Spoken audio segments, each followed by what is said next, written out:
excited to see you here today. We're back with the 11 days of gratitude, and today we're on day 8, which is family.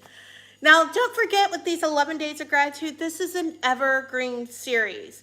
So, what does that mean? That means any time where you're trying to figure out how you're going to get from here to there, where you want to build a bridge, a portal, a gateway, you can do so with these 11 days of gratitude.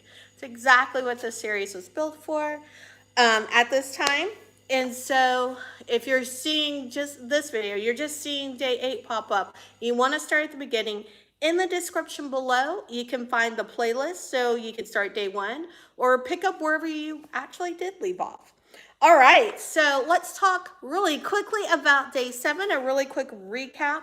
We were aligning with our flow, right? Aligning with the effervescent magic of flow that is in our lives, that's written in the stars, that's all around us. So check back on day 7 for all the information there, all the to-dos.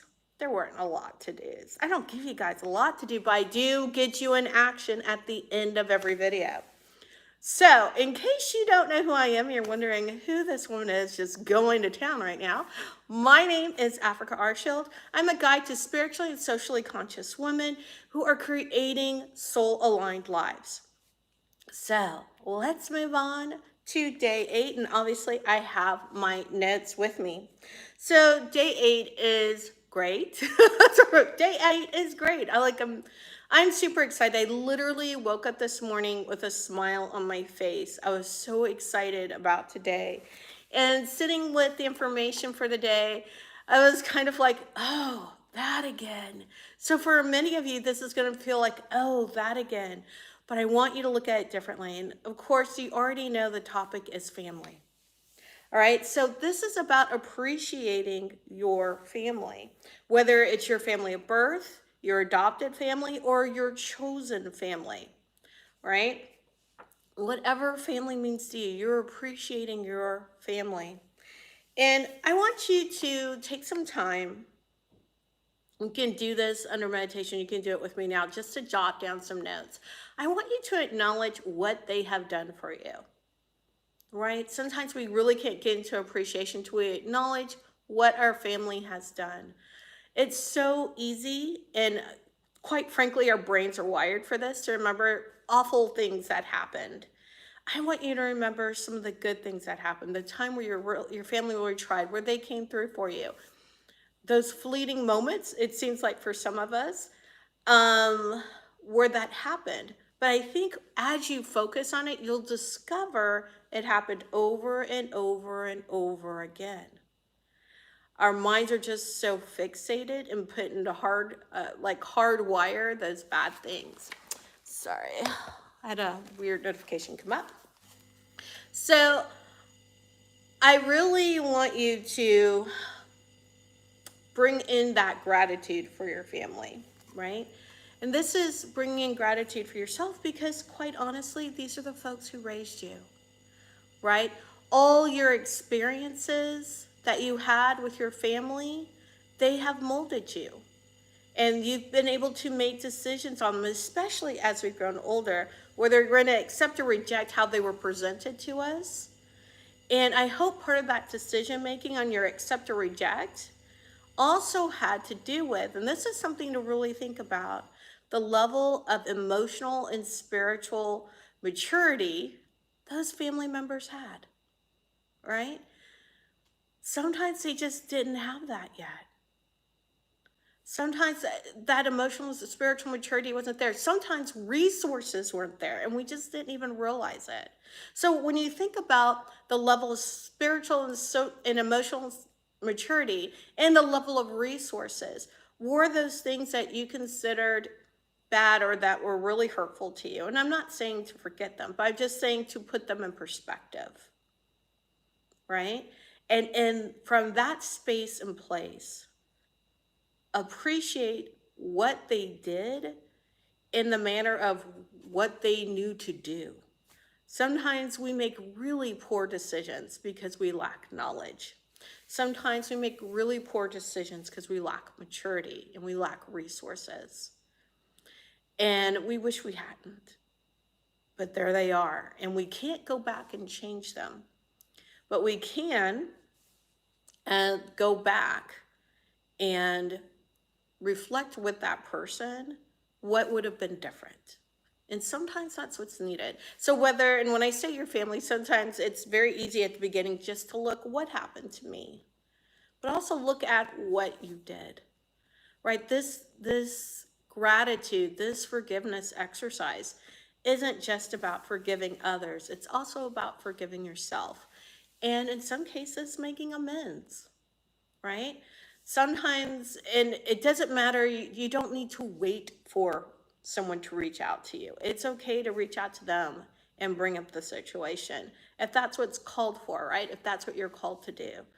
Holding that stuff inside of you does not help you. In fact, it actually destroys you, right? No one could sit with that gook on their soul and really be in gratitude for the present moment because you're so angry with the past. So make it part of your gratitude practice, and especially during these 11 days of gratitude, to release all of that anger, frustration, and start the forgiveness process.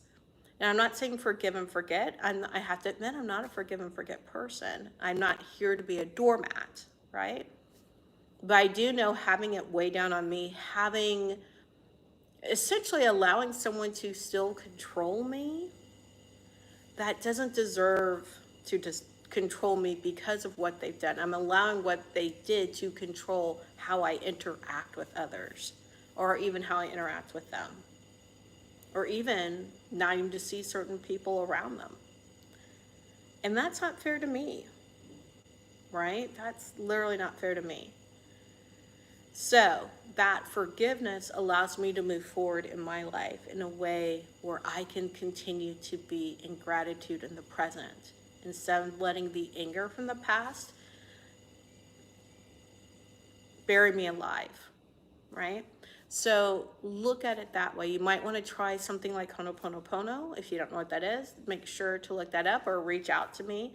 I'm happy to get you some information about that.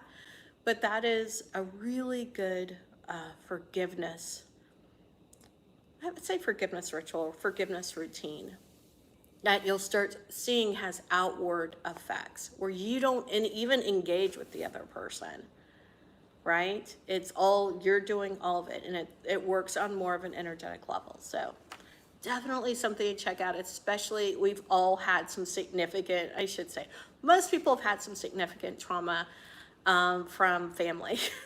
And sometimes you're like, I just really don't want to engage with that person ever again. And I feel you. Ho'oponopono. The best way not to engage, but to release.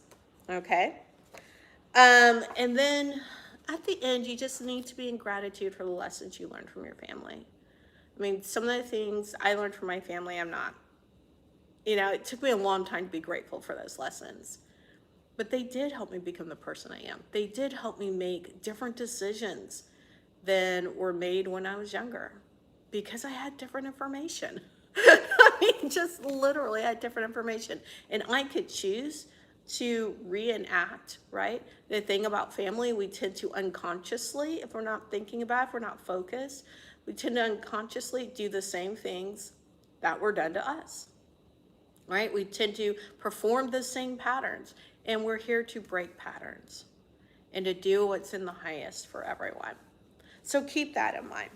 All right, so the mantra for today, and this really goes along with that appreciation and family especially, I give and receive unconditional love, right? I give and receive unconditional love. And the actions, as you might guess, is to go out there, say, share.